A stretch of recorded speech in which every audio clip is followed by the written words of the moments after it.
Je m'appelle Amdi Faye, ancien footballeur ou international sénégalais. Très bien, ancien international sénégalais, vous avez joué au Mondial 2002 avec les Pénaltys. Exactement. Alors aujourd'hui, c'est quoi la vie d'Amdi Faye? La vie d'Amdi Faye, bon, moi je suis rentré dans l'éducation. J'ai fait une école là-bas à Diourbel, à Touba. Je regrette quand même de le faire tardivement, faire l'éducation pour les enfants. Donc aujourd'hui, en même temps, je suis le foot, je suis de près.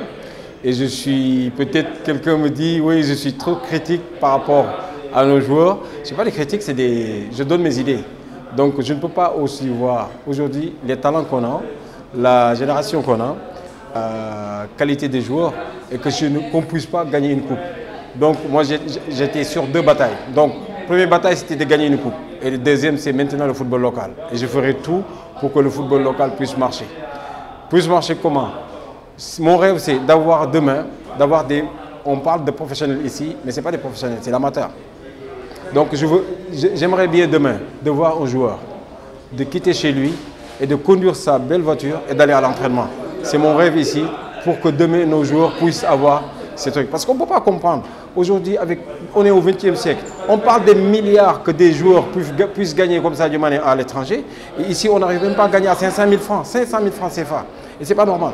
Donc, votre combat, c'est de faire en sorte que des joueurs qui restent au pays puissent être autonomes sur le plan financier et s'épanouir sans forcément avoir besoin d'aller. Mais exactement. Et pourquoi pas? Aujourd'hui, on a des centres de formation, ils vendent des joueurs et des joueurs. Et aujourd'hui, on ne voit même pas un joueur qui dit que oui, je touche 1 million de francs ou j'ai une voiture pour aller à l'entraînement.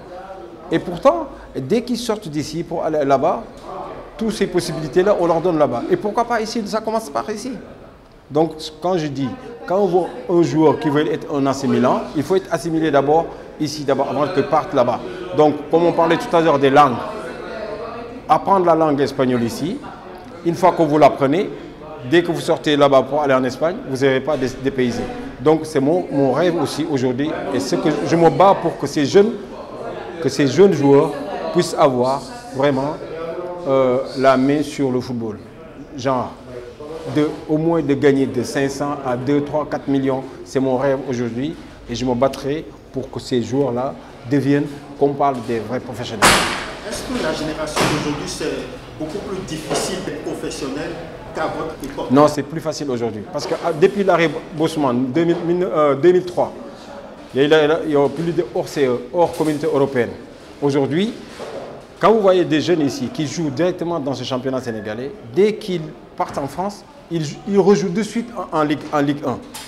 À l'époque, ça n'existait pas. À l'époque, il y avait un truc qu'on appelait aspirant. Après aspirant, c'est pour stagiaire. Stagiaire après stagiaire pro. Après professionnel. C'était trop difficile parce que c'était la charte du football française. Et c'est plus rien à voir aujourd'hui. On voit des Ousmane Lassar, des Sadio Mané qui ont quitté directement ici et joué de suite en professionnel. Avant, ça n'existait pas.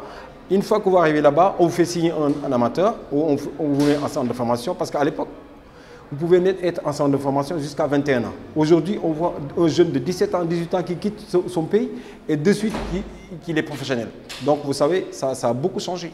On a vu des footballeurs qui finissent leur carrière un peu dans la déchéance. Comment est-ce que Amdi Faye a préparé sa retraite? Est-ce que vous avez investi? Oui, j'ai eu la chance quand même de connaître des anciens footballeurs. Je peux citer leur nom et je suis fier de citer leur nom. Daniel Bravo, qui est français, un ancien international français. Il y a un gars qui s'appelait Omar Dieng.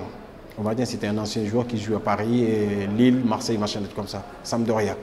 À chaque fois, il me disait, le salaire qu'on a aujourd'hui, le salaire quand tu joues en étant en activité, ce n'est pas ton salaire c'est demain. C'est qu'est-ce que tu vas investir et combien tu vas en gagner. C'est ça ton truc. Et moi, j'ai eu la chance quand même. Il me disait, si tu veux être tranquille demain, chaque année, chaque saison, quand tu commences au mois de juillet et que tu finis au mois de mai, ça fait 9 mois, tout l'argent que tu récoltes là-bas, achète-toi une maison en Angleterre, achète-toi une maison en France, achète-toi une maison au Sénégal. Demain, si tu as fait 10 saisons, tu as au moins 10 maisons. Si tu as 20 saisons, tu as 20 maisons.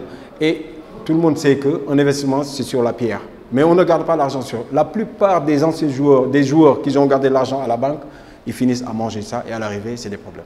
Donc c'est ce que vous avez fait? Exactement. Partout. Chaque saison, on a une maison. Après, vous pouvez aller faire la fête. Une fois que vous finissez la saison, j'achetais une maison, c'est sûr et certain que vous pouvez aller faire la fête après. Amdi Faye, merci beaucoup. Merci beaucoup.